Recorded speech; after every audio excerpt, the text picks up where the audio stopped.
We'll be back, guys, from that tour. Hope you enjoyed it.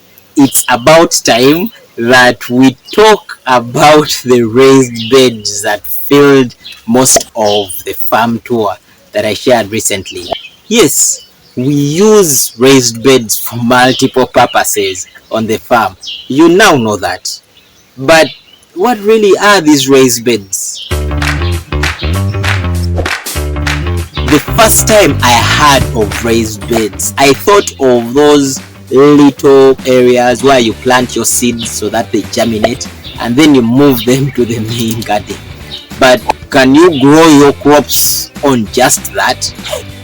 I mean, can you bring the garden to those small raised areas? Raised beds have lots of questions, honestly speaking, and it's not just me.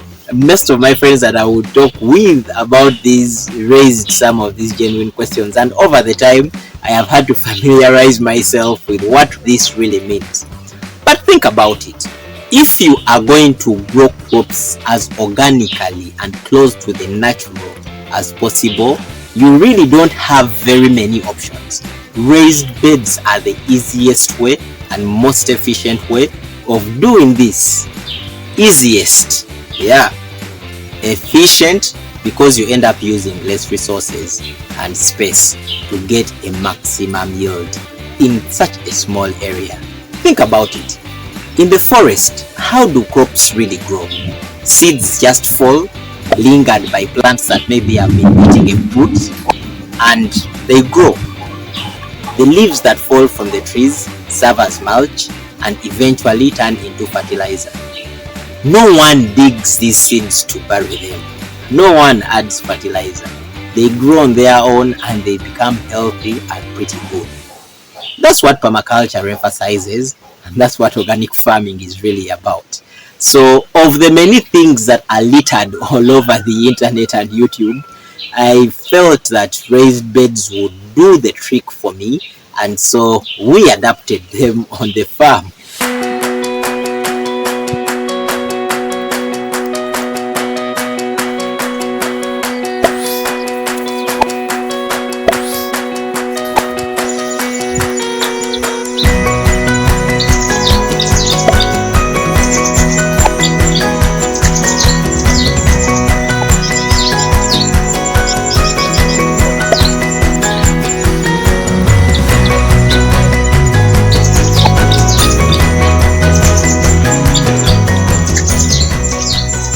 When you plant out in an open field like we traditionally do everywhere, it's not just the rural open field cultivation, guys. Even if you use tractors, it has the same problem. All the land is stepped on and planted on. There is no dedicated area for planting. That damages the soil. In raised beds, you have a specific area that is dedicated specifically for planting. As a rule, you never walk on this particular area. You leave it only for planting. Every time you walk on the soil, it keeps compacting it and pressing it together. That pressing together over days, weeks, months, years, eventually forms a hard pan on the lower part of the soil. And that hard pan is quite a problem. And I understand what you're thinking. We shall just dig deeper. We shall just till the land, or how we call it locally here, njakukabala. So that digging can never be deep enough to the hard pan. That hard pan limits lots of things. Movement of water, movements of roots, aeration of the soil, all sorts of problems the soil can have. Yes, the hard pan contributes to them pretty much. So how do you do away with this? Just dedicate a specific area for planting the crops and then put some small area for walking. The African in me is thinking, you mean you're going to waste that space just for walking around in the garden?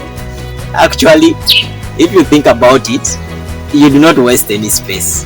The spacing of plants in a raised bed is smaller than you would in an ordinary field, and that caters for the space that you've left for walking.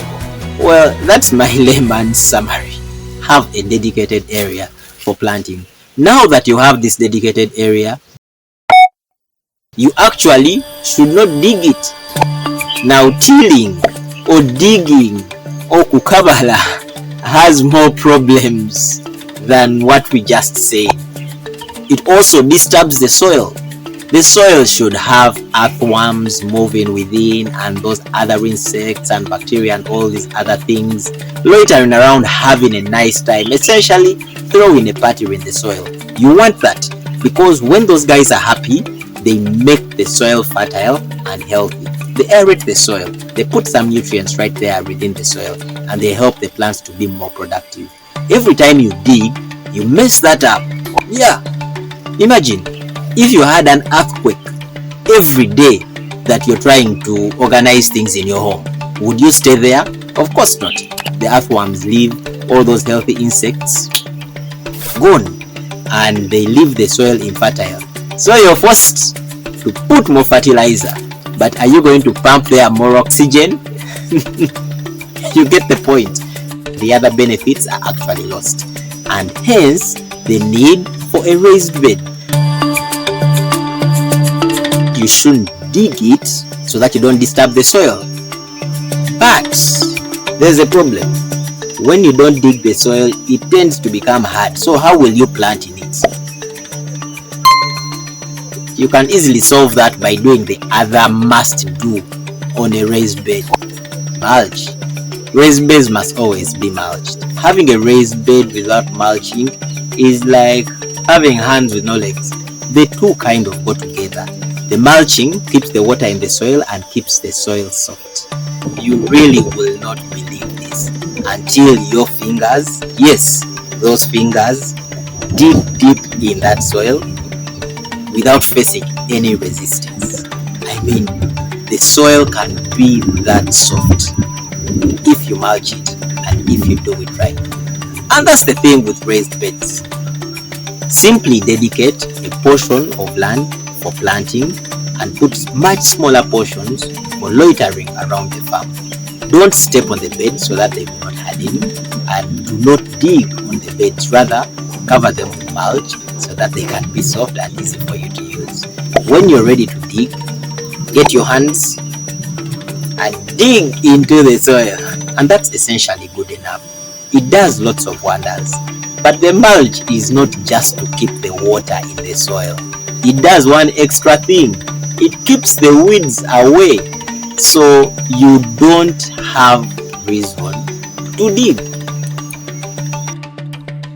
It's quite a tricky one, but we are exploring it, and in the long term, I believe that most of the farm will actually have raised beds on it. Maybe let's check out what we are talking about so that we have a feel of what this looks like.